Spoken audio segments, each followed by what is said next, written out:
Thank you, friends. Shabbat Shalom and greetings to you all. I want to send birthday greetings to my dear friend Minerva and to a great teacher of mine, Rabbi Steve. You both mean so much in my life. And I also want to send special heartfelt thoughts and wishes to Bonnie the Elf, one of the great reflexologists of all time and a brilliant numerologist. She's always in my heart. Well, this week marks the change of season. Officially now we are in winter, but as Hanukkah taught us, more and more light comes to us in our lives each day now. And since there is a change in seasons, there is a new month. And so we just had the Rosh Chodesh, or new moon, or new month, of Tevet. Now, the month that sees the end of Hanukkah and contains the darkest day of the year. And as such, it is the month of Capricorn, the month of fear.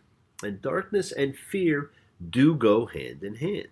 But it also marks the beginning of light returning into our lives, as so beautifully demonstrated by the increased light of the Hanukkah over the 8 days, the 9 candles. Now, as we always put forth our intention for every change in season, our intention for now, for the season represented by the search for light, is to allow light back into our lives. We are grateful before you, Eternal One, for you have brought us from darkness to light. Now, I was going to try and show you my Hanukkah, but I'll have to wait till next time. Sorry about that, but I will show you one of my favorites. It's not like the usual ones. This is like a stealth Hanukkah. It's a couple of 100 years old, and it can be used for one candle, so you can get some light, or it can be used for 2 candles for Sabbath, or all 9 as a Hanukkah. And it's an oil burning, so you would pour the oil in and you put the wick and you'd light it. But if you want to, you could actually put a little of the melted wax and then, stand up candles in it. But I really like that one. It's really an interesting one. Now, we observe our annual memorial service at this time of year during the holiday season because it is a time when we're thinking of our loved ones. And so as we welcome the light, we honor those we miss, those we love, those whose souls we want to elevate. We use this dark time to light a candle for everyone, who each of you misses.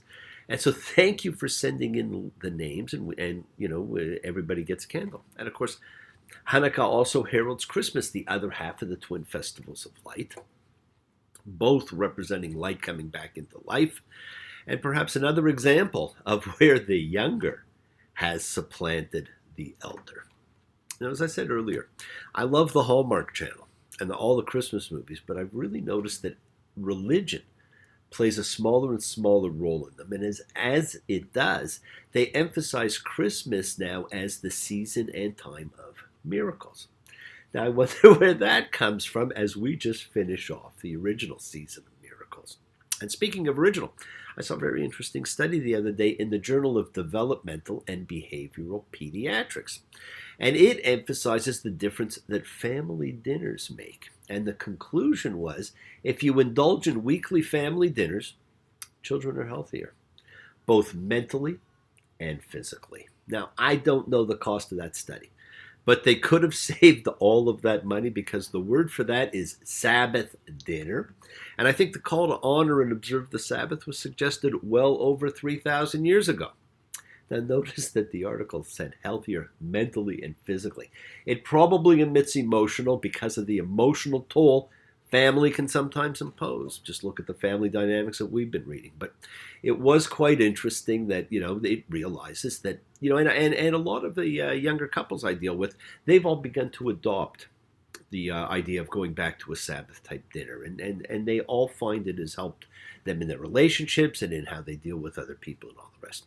And I also see that Pope Francis, just this week, has taken a stand that fake and sensationalized news is a very serious sin. And he wants the Catholic Church to tackle it in the year ahead. Well, the Torah warned us about Lashon Hora. And the Hebrew term Lashon Hara, or evil tongue, is the halakhic term for derogatory speech about another person. It is gossip. It is defamatory. It is stereotype. And it always was and always will be considered a major sin. It was the sin committed by Miriam, for which she was punished in the desert. And in this book of law of instruction, emphasized and required, we noticed that there was always a call for 2 witnesses, and not anonymous witnesses. So if those 2 biblical requirements were in place today, no evil tongue, and verifiable open witnesses, your newspaper would probably only be 2 pages long, and it would probably be composed of the stories people bypass. Now just make those little changes in yourself, my friends. Sabbath dinner, no negative speech, supportive witnesses, and life will be different. And one of the things that I love to do and see is how every week we still all come together and celebrate as a like-minded group in our showing of faith, of love as a community, a chavura fellowship. When we join together to express our nature of kindness, compassion, thoughts, and feelings, hopes, dreams, and wishes for everybody that actually does unite us all. So we come together every week in the community House of Spirit, Beth Ruach, House of Spirit. So once again, please do go ahead and invite everybody physically, psychically, emotionally, or spiritually to gather and share as we all come together. From Psalm 133, Hine Matov, come together right now. Hine Matov, Umanai, Shebetahim Gam, Yachad. Hine Matov, Umanai, Shebetahim Gam, Yachad. How good and how pleasant it is for brothers and sisters together. Community, community, community together. And as a community, let us all spread love, goodwill, and fellowship to the world. And of course, we get to experience that here every month as our group comes together for our monthly new moon Sabbath dinner. And as we still hold on to the miracles of light and love and life, let's also continue to make sure that we share the miracle of healing, of renewal, as we send energy, because we send prayers to heal and renew those in need. For Harriet, who lost her dear sister Phyllis the other day. For the shocking loss of 2 very prominent members of our community, who I had known for many years. For Lindsay and James. For dear Diane and Anton and Jeannie. Let us all hope for continued strength for them and for Veronica. Renewal for Gloria. For Manny. For Ian. For the one and only Melissa. And for smooth times in transition for Aubrey. And let us take this time to think of others, whoever comes to your mind, to share energy and send healing, renewal to all and everybody you can think of. And always, friends, make sure that you include yourself in that. Remember, it is the kindness, healing, wishes, goodwill, and love that we all send out that circles the world, and it finds those in need. So thank you, each of you, for all you do, for all the care, because the world is a world of spirit, and spirit never dies. Me. Shabera Avotenu Makor Bracha Limotenu. May the source of strength who blessed the ones before us help us find the courage to make our lives a blessing. The renewal of body, the renewal of spirit. And let us say, Amen. Misha Barak, let us all have our spirits renewed the world over, my friends. It is the time of year for renewal. The light in our lives, the sun just renewed and is back. And so now we are pretty well at the end. We're at the second last week of Genesis. And this week we read Vayigash, and he approached. And again, don't forget, the titles really don't have a lot necessarily to do with what the parsha is about. Now, so far, Joseph's broken out in tears twice. And we know a third time is coming because, I told you there was 3 times. And he is somebody who is feeling his feelings. He does not hide them. He, too, goes through a period of plotting and scheming while his brothers are there. He sets up his brother, Benjamin, and now he holds him prisoner, just like he held his other brother. And so in his mind, he's doing his own little scheming and thinking about what's going on. I'm on the fringes of the night, fighting back tears I can't control. Some people ain't human. They got no heart or soul. But I'm a-crying to the Lord, trying to be meek and mild. Yes, I cried for you Now it's your turn to cry a while. Now his brother Judah approaches him and explains what the keeping of Benjamin will do to Jacob, his father. Right? And he doesn't know that he knows who it's talking about. Genesis 44:27. And your servant, my father, said to us, you know that my wife gave birth to 2 sons for me. One went away from me, and I said, he's surely torn up, and I haven't seen him since. And if you take this one from me as well, and some harm happens to him, then you will bring down my gray hair and wretchedness to Sheol. And that's the Hebrew dark place of the underworld, Sheol. And now when I come to your servant, my father, and the boy isn't with us, he's bound to him, soul to soul. It will be when he sees that the boy isn't there that he will die. Now, the effect that the loss of Benjamin will have on Jacob is what he's talking about here. So how must Judah have felt? How was he treated? Well, his father Jacob had told him that the only 2 children who mattered to him were the dead Joseph and his brother Benjamin. And it is actually his only real brother from the same parents. Now, and during these times of the brothers purchasing trips, the 2 of them, he has been with his brothers. He's eaten with them, talked with them. But he's the only one who knows the truth. And he's watched everything transform in front of him. He's watched his brothers. He's been able to judge them. But we don't realize that what he's actually doing is he's processing everything and he is forgiving them. But we don't see that until later. But the entire time, he's watching, and we're watching as this play unfolds of this family dynamic. I look from the wings at the play you are staging,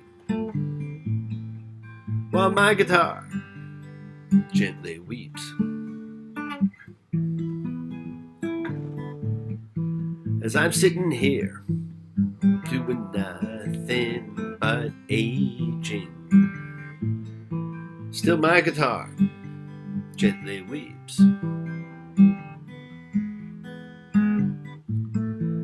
I don't know why nobody told you how to unfold your love. I don't know how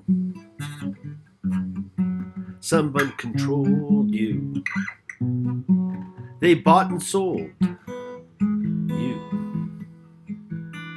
And of course he was bought and sold. And here he is watching everything that's taking place. And this latest remark by Judah, well, this was just too much for Joseph. Genesis 45:1. And Joseph was not able to restrain himself in front of everyone who was standing by him, because he's always surrounded by people. And he called, take everyone out from my presence. And not a man stood with him when Joseph made himself known to his brothers. And he wept out loud, and Egypt heard, and Pharaoh's house heard. Well, this is the third climactic weeping of Joseph. And notice what it says, Pharaoh's house heard. Well, Pharaoh must have lived really close if he could hear. And it also shows you how important Joseph actually was if he's that close to Pharaoh. And Joseph says to his brothers, Ani Yosef. I am Joseph. A 2-word bombshell, and those 2 words must have torn a hole in the fabric of the universe of the sons of Jacob. Genesis 45:3, and his brothers were not able to answer him because they were terrified in front of him. They must have stood there completely stupefied as if they were seeing a ghost, because he says, come over to me. They went over and he said, I am Joseph, your brother, whom you sold to Egypt. And now don't be sad. And let there be no anger in your eyes because you sold me here. Because God sent me before you to preserve life. Now what a statement. Look at that growth, that wisdom, that understanding. All the things that make this man righteous. A tzaddik. combination of spiritual channel with love and belief in humanity, a name he would actually later be referred to as Yosef the Tzaddik, the only biblical character actually ever referred to that way.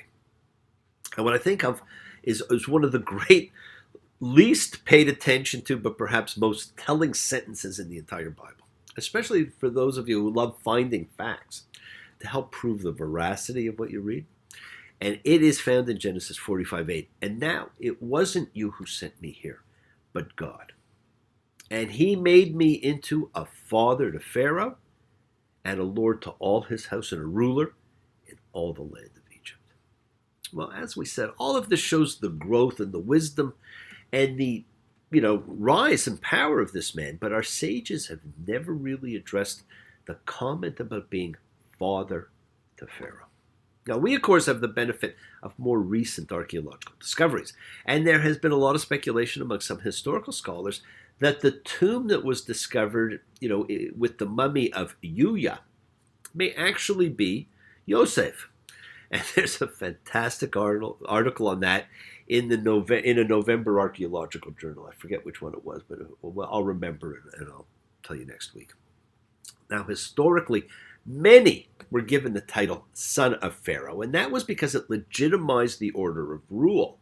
And it said that this person is a legitimate son of Pharaoh. But very few people were ever given the title father to Pharaoh. And one who was Yuya, who came from the incredibly amazing 18th dynasty, which is a phenomenal period of history to study, and whose daughter, Tai, was the great queen married to the pharaoh Amenhotep III, and that would therefore make Yuya father to Pharaoh. And this courtier's tomb was quite elaborate. And his mummy was incredibly well preserved, so much so that when it was studied, it was thought that he looked far more Semitic than Egyptian. Well, there you go. It's a bit of a piece of history. Now, so much of this story pointed to this being an incredible connection to Joseph.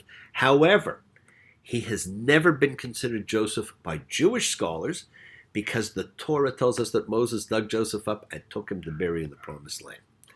But friends, it really is an incredible story. Well, Joseph tells his brothers to get his father and all their families and bring them to Egypt because there's 5 more years of famine and he will safeguard their future. Now, Jacob's not seeing his son for 22 years.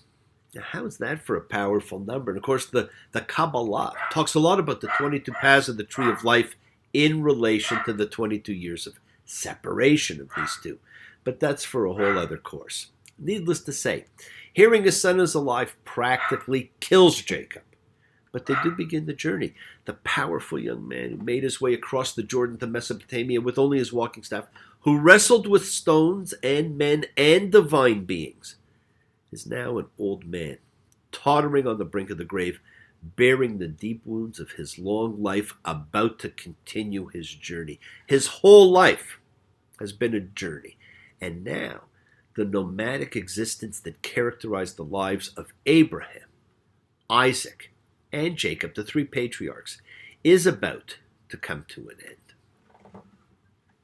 There are places I'll remember all my life, though some have changed, some forever, not for better. Some have gone, and some remain. All these places have their moments with lovers and friends I still can recall. Some are dead, some are living in my life. I've loved them all. And then Genesis 46:2, and God said to Israel in night visions, and we know night visions are dreams, he said, Jacob, Jacob. And he said, I am here.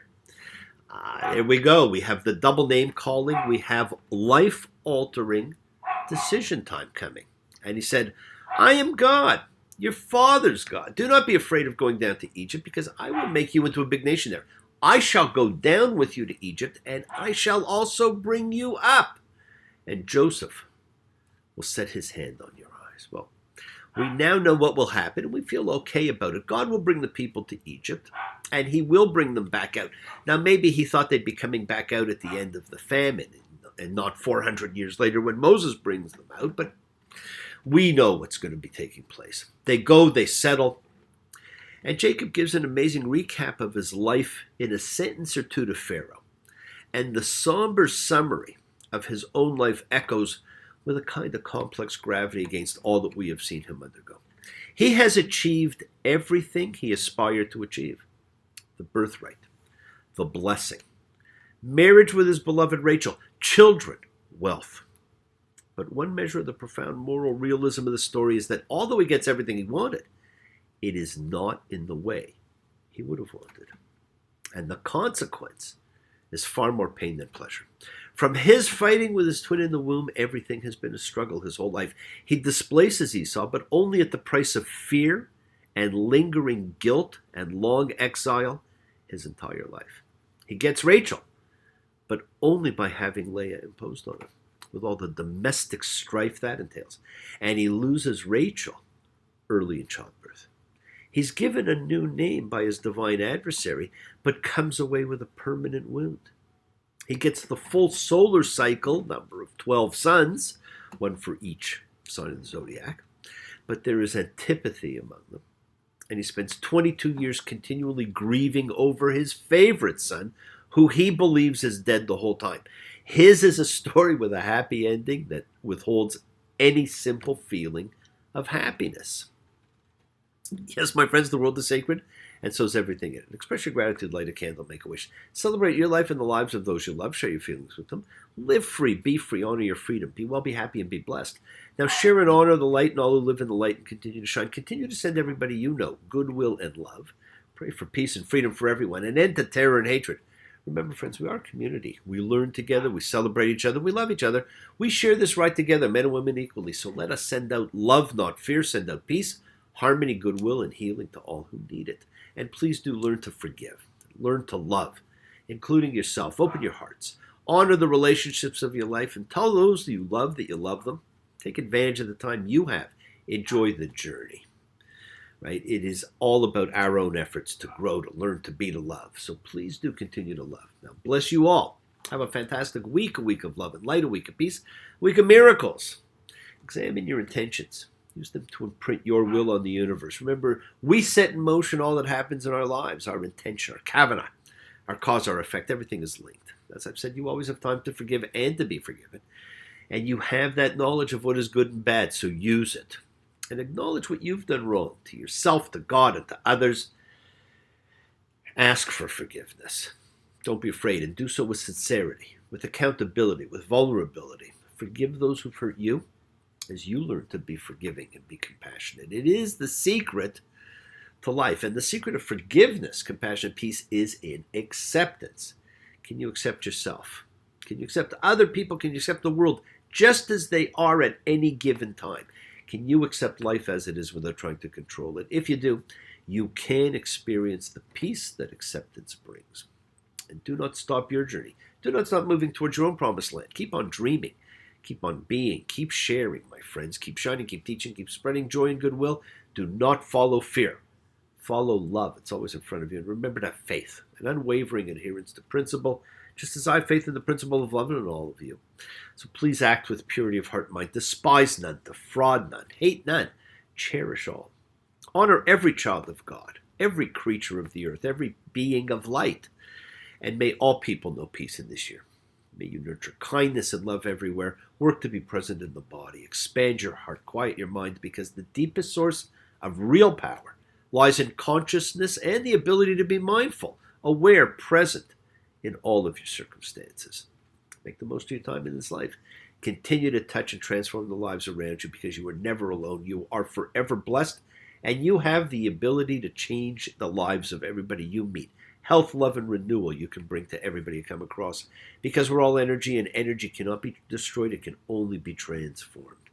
Friends, your words are your power to transform, to love, to bless. So be generous with them. Bless others and bless yourself. Love with your heart. We're all part of a greater whole. Embrace love, not fear, forgiveness, not anger, the great lesson of life. Be there for someone, because someone will always be there for you whether you know it or not. And do not stop asking questions. Do not stop seeing the miracles of your life. Explore faith and do not accept shame as any kind of a natural state. Whatever you feel others have felt, whatever you go through, others have gone through too. We share everything together. We learn everything together. We help each other. Bring more light into your life and into the lives of all you come across. We're all one and continue to feel all of your feelings. Sometimes we know. Sometimes we don't. Sometimes we give. Sometimes we won't. Sometimes we're strong. Sometimes we're wrong. Sometimes we cry.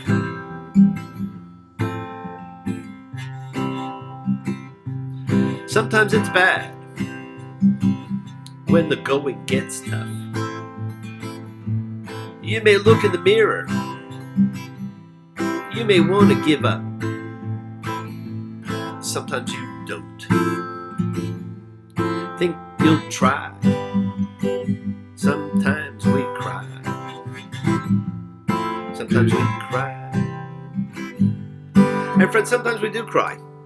There's nothing wrong with it. Feel your feelings. Continue to, all of them, and express yourself.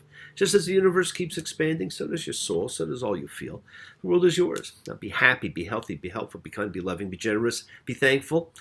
Something we simply give is thanks. The more you give, the more you get. Keep noticing and sharing all the miracles of your life, because Hanukkah's over. It doesn't mean the miracles have stopped. They will continue. And I will see you all next week. Now, Merry Christmas to all, and to all, a good life. Shabbat Shalom and blessings to you all. We'll speak to you soon. Take care. Bye.